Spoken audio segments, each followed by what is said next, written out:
This lecture gives an overview of the API of the string class, which is part of chapter 4. So let me first prefix the lecture by saying the string class, as you know, is just one of thousands of classes in the Java library. So perhaps the first question that comes to mind is, why are we spending time talking about string? Isn't it just like any other class? And the answer is no. There is something special about strings. They occur in so many applications. In fact, any application involving a user interface would involve string for interacting with the user. Any application involving most business applications, let me put it like this, involve strings. Application involving genetics, codes, cryptography, most of them involve strings. So due to the popular nature of strings, there is something special about them.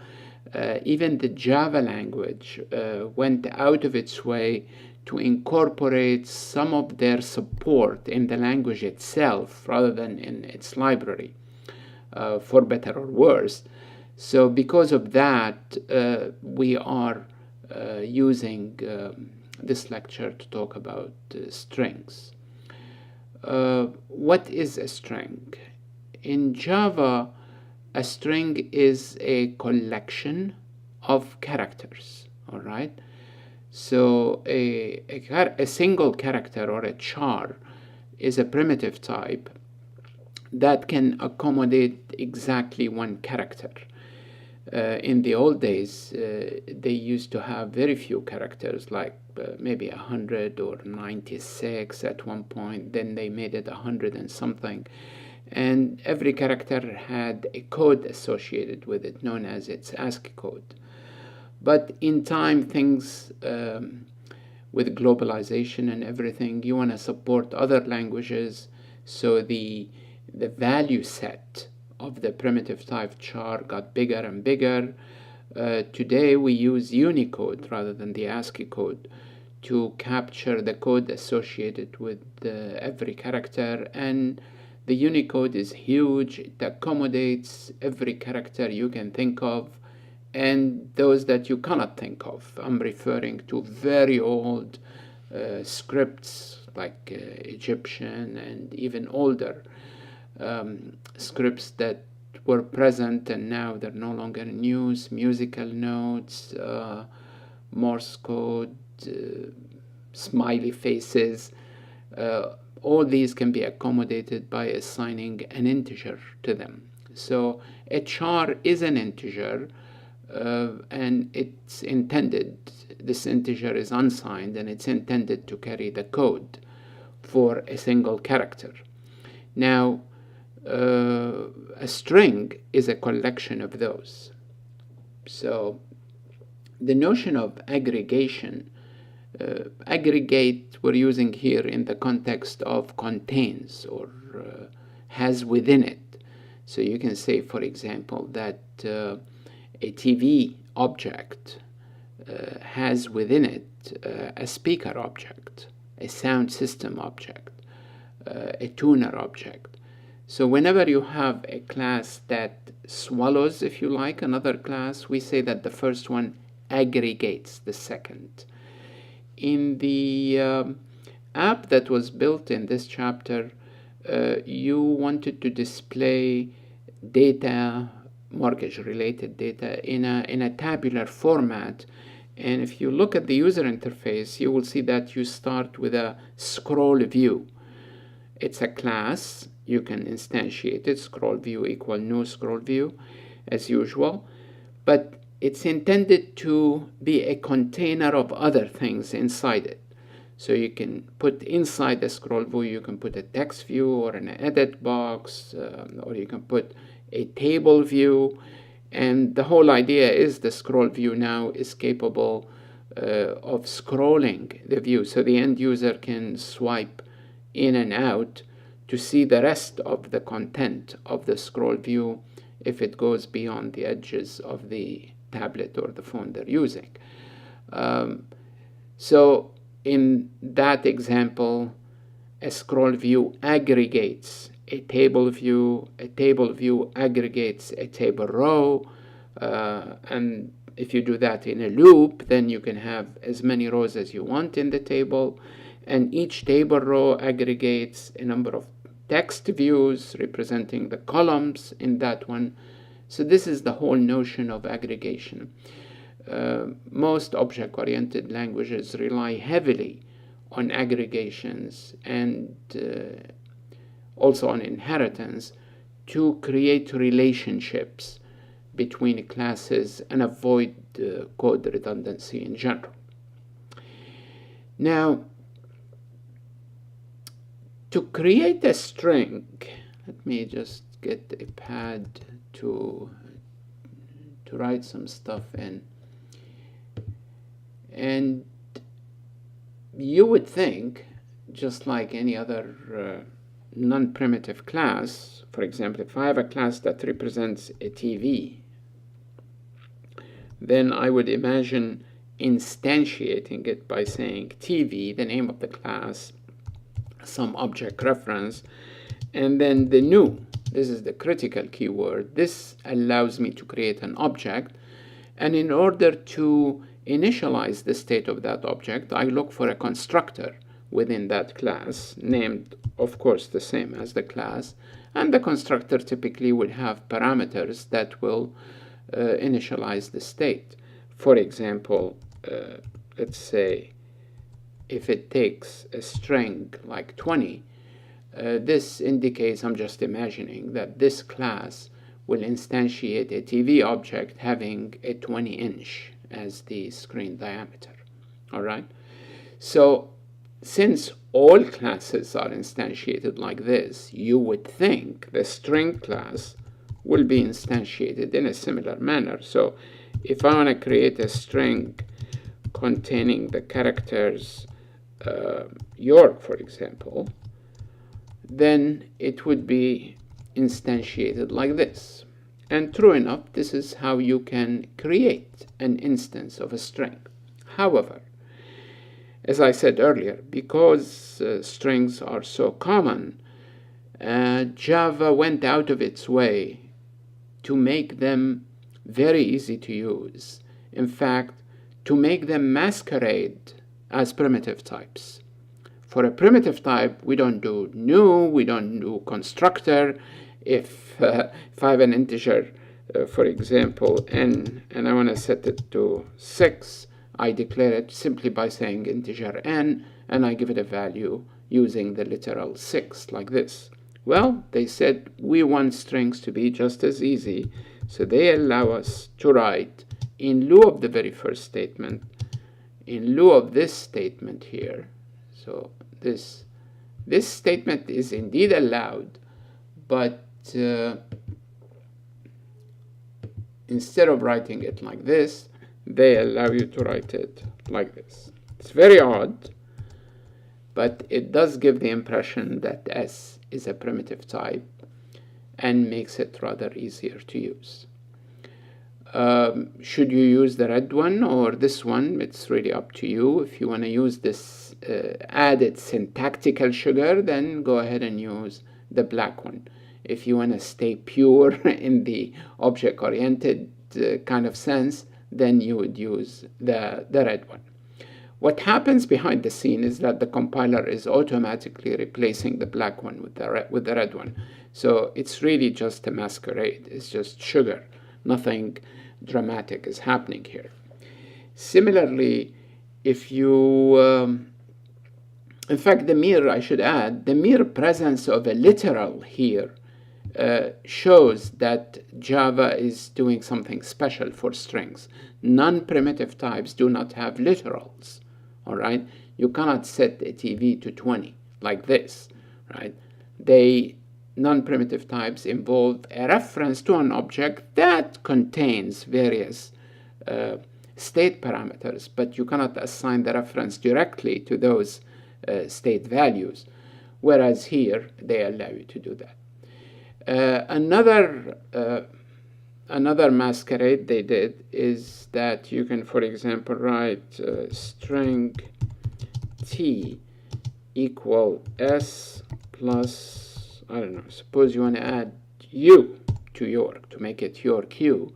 The plus operator acts as a concatenation operator. It joins the value on its left to the value on its right, and that leads to t being the string York u.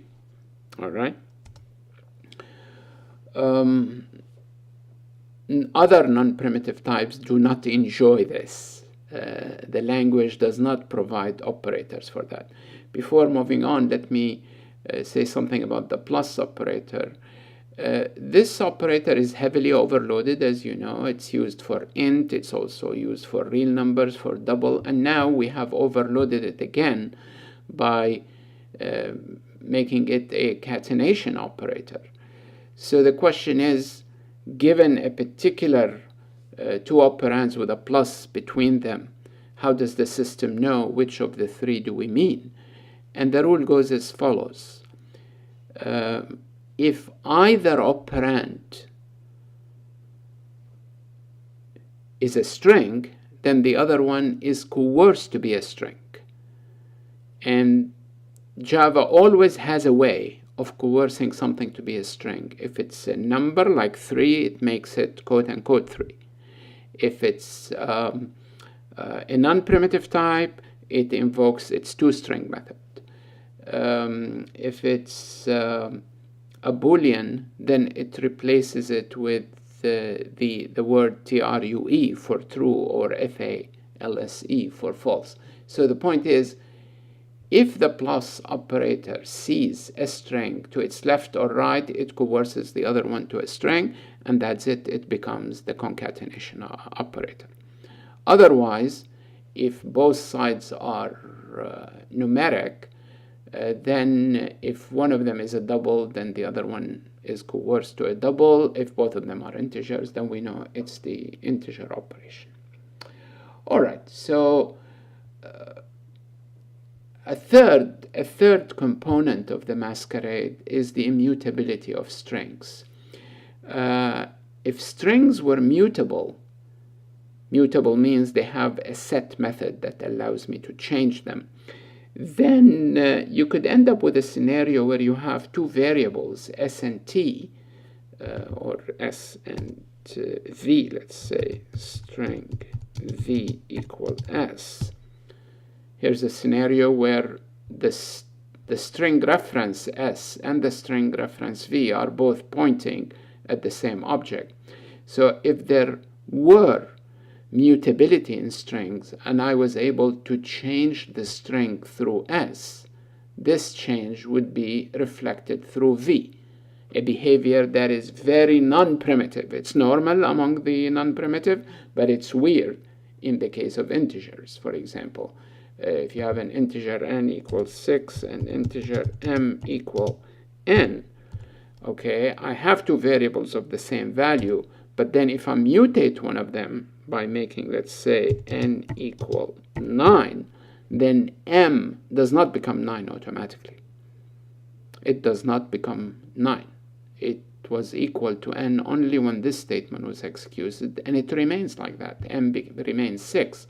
On the other hand, in the case of s and v, if you can mutate s somehow, then v will reflect that since it's an object. To prevent such a disparity between primitive and non-primitive, Java decided to make strings immutable, and that makes the masquerade 100% complete. So a developer who really thinks strings are primitive can get away with it without facing a contradiction. All right. One final note about the immutability of strings. It might help the masquerade to make things immutable.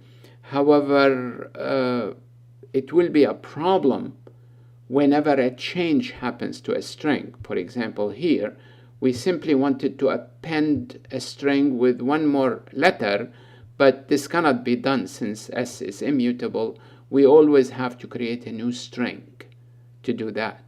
So every change you make to a string leads to the creation of a new string. Even, for example, if you have a string S and you want to say, please make it uppercase, all right?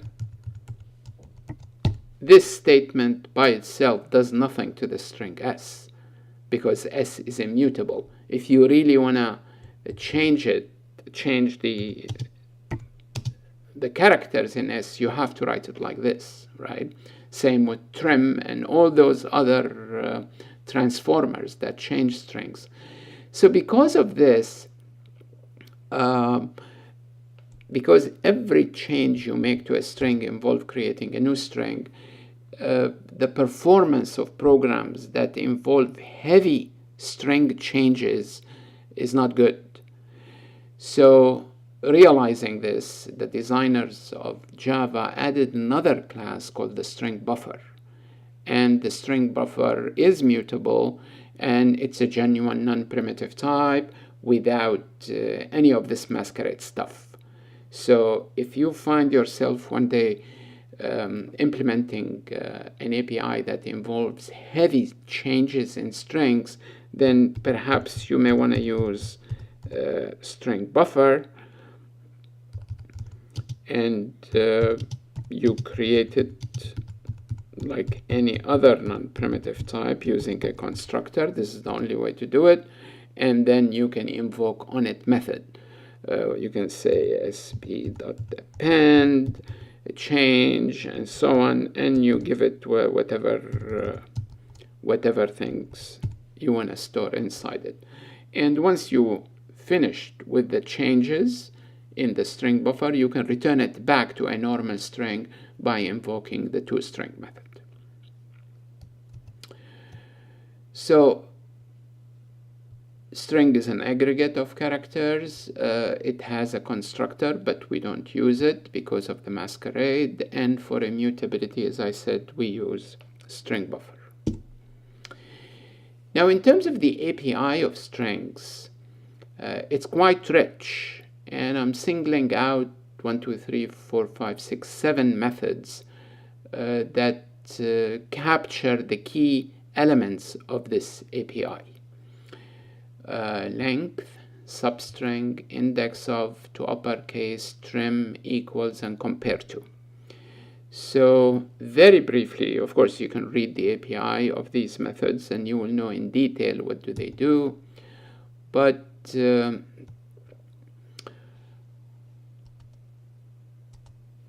if I have a string, let me create some space here. So if I have a string S equal, I'm using the masquerade approach, York University,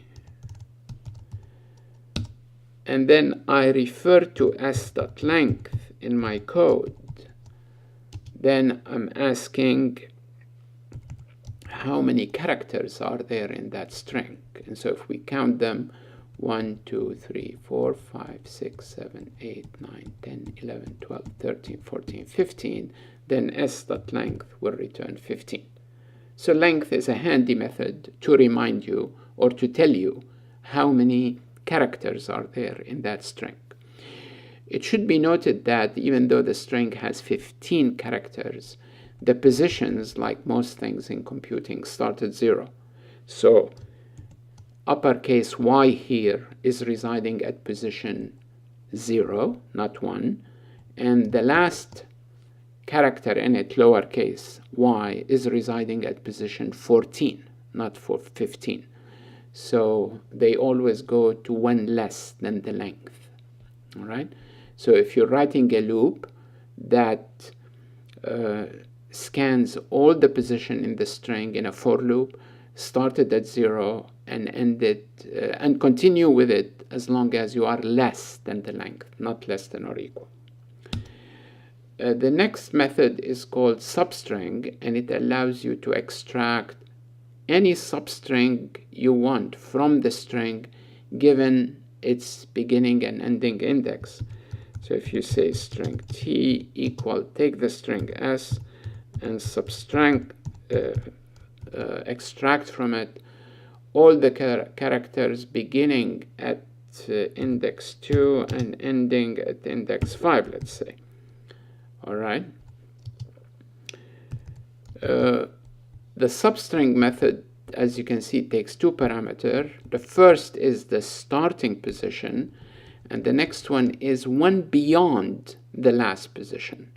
In other words, the first parameter is included and the next one is excluded. So going back to the string, I have to start extracting from position 2. Here's 0, here's 1, here's position 2.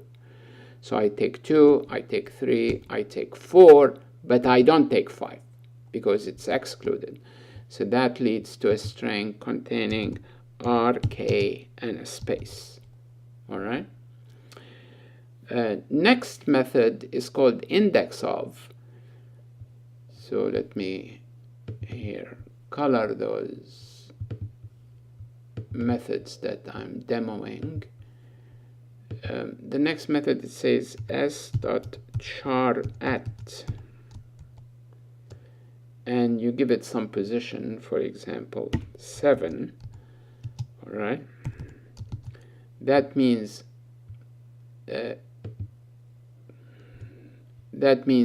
go to the 7th position. Let's see, 0, 1, 2, 3, 4, 5, 6, 7 is the letter I, and extract it out and give it to me as a char, just as a Unicode, as an integer. So this gives you, with a single quote, I.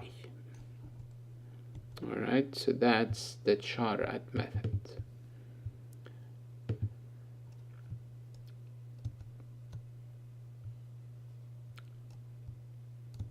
Index of is a very powerful method. You can say s.index of, and you give it any substring you want. You can give it a single character, or you can give it several characters. For example, if I give it ER,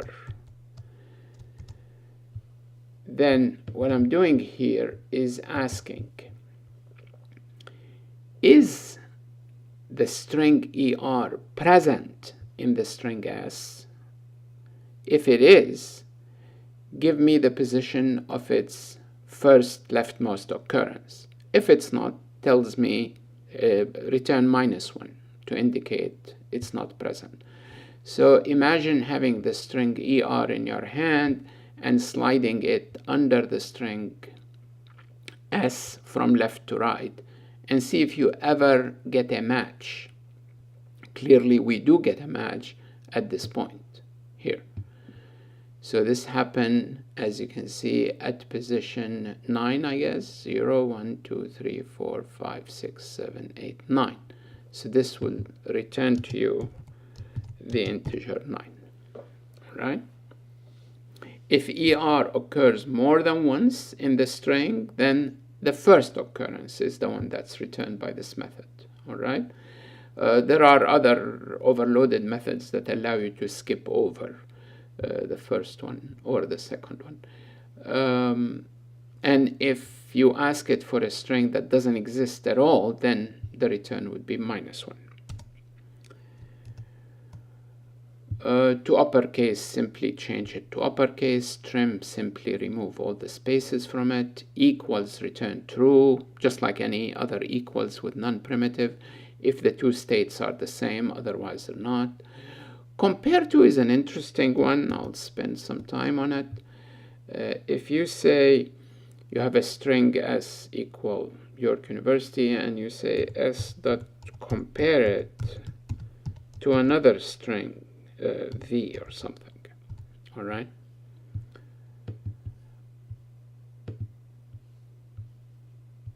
How does this work? First of all, why is it useful? Well, if you can compare two strings and tell me which one is smaller in the sense of being lexicographically smaller, it appears first, then it allows me to sort entries if I want to show the user all his or her contacts, they will appreciate seeing it sorted in non-descending order. So what's the return of Compareto? It's an integer. That integer is negative if S is less than V, and positive if S is greater than V, and 0 if S and V are the same, in which case the equals method would have returned true. The interesting part about Compareto is that if S happen to be less than V, we know the return will be negative, but negative what? Is it -1 or -2 or -7 or what? Actually, they give you the distance between the Unicode in S and the Unicode in V. All right, so let's see exactly how it works.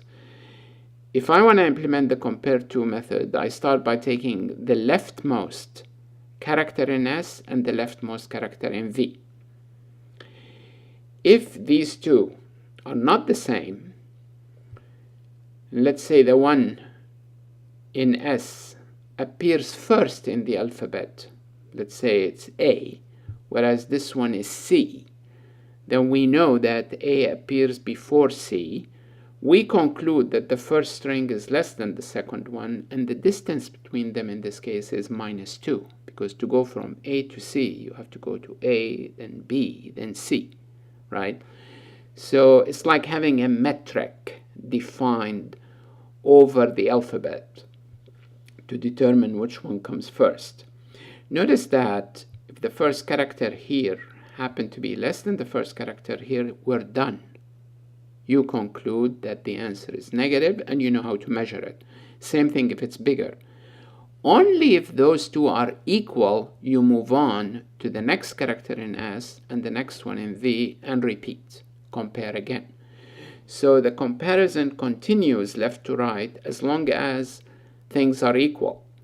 Once there's a difference, we know how to produce the answer. If, as you are moving along left to right, one of the string finished, then it's considered less than the other one. So the length of the string plays a role only if you have this equality between corresponding characters. String to number, if I have a string that contains a number, whether it's an int or a double, and I want to extract that number, then we've been doing this all this time. We use double parse double or integer parse integer. Those two static methods are very handy for going from a number embedded in a string to the actual primitive type for that number. On the other hand, if you start with a number and you want to go to a string, the cleanest way of doing that is to use the static method format of the string class, because it allows you to format that number and even round it at 1,000 separators. We've seen examples of that.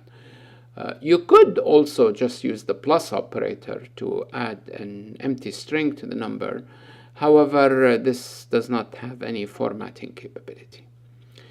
String to character, if you want to extract a particular char from a string, use the char at method I talked about. If you have a char and you want to turn it to a string, again, use the static method format in the string class. String format with a proper formatting descriptor, %C for chars, will produce the effect that you're after. So that's a quick overview of the API of strings.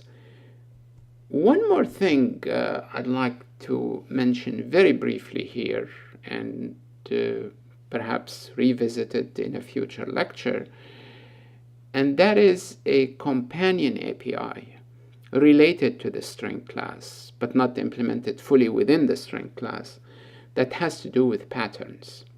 So what's the story about patterns? I just want to give a feel for it in this lecture.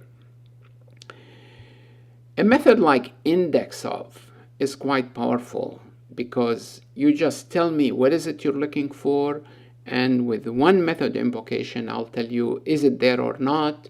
And if it's there, I can tell you where does it reside.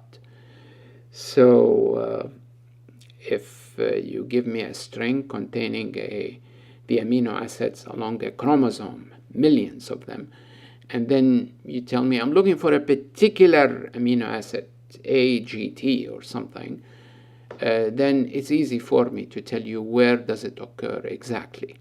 So if you know what you're looking for, index of can quickly determine if it's present, where is it present, and substring will yank it out and give it to you. So that's good. But what if you are doing some sort of mining? In a data mining kind of application, you don't know what you're looking for. Maybe you're looking for a pattern that happens. Let's take a specific example. Suppose I have a huge string like the one shown here. I can't show you the whole thing at once, or maybe if I zoom out slightly, here it is. So a huge string containing all kinds of goodies, and rather than asking you, do you see the substring, I don't know, M2N in it? No. I'm going to say something more generic. Do you see a Canadian postal code in it? So I know the pattern I'm looking for, but I cannot spell it out. I don't care whether it starts with M or N or P. It has to only obey the rules of a Canadian postal code, namely a letter, upper or lowercase, followed by a digit, followed by a letter. So those are the first three. And then optionally a space. Here's another complication. The space may or may not be there. And then digit, letter, digit. All right? So it would be difficult or clumsy, let's say, to do this with index of, because I would have to say, do you see the letter A? And if you do, then tell me what it is. And let's see after it if I see a digit, and you may go through a lot and then find out, no, it's not a Canadian postal code. You need to backtrack somehow one way or the other. It's very clumsy.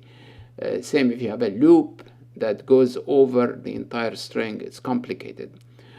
On the other hand, the companion API that was added to support pattern recognition with strings allow you to say in almost one line, here is the pattern I'm looking for, all right?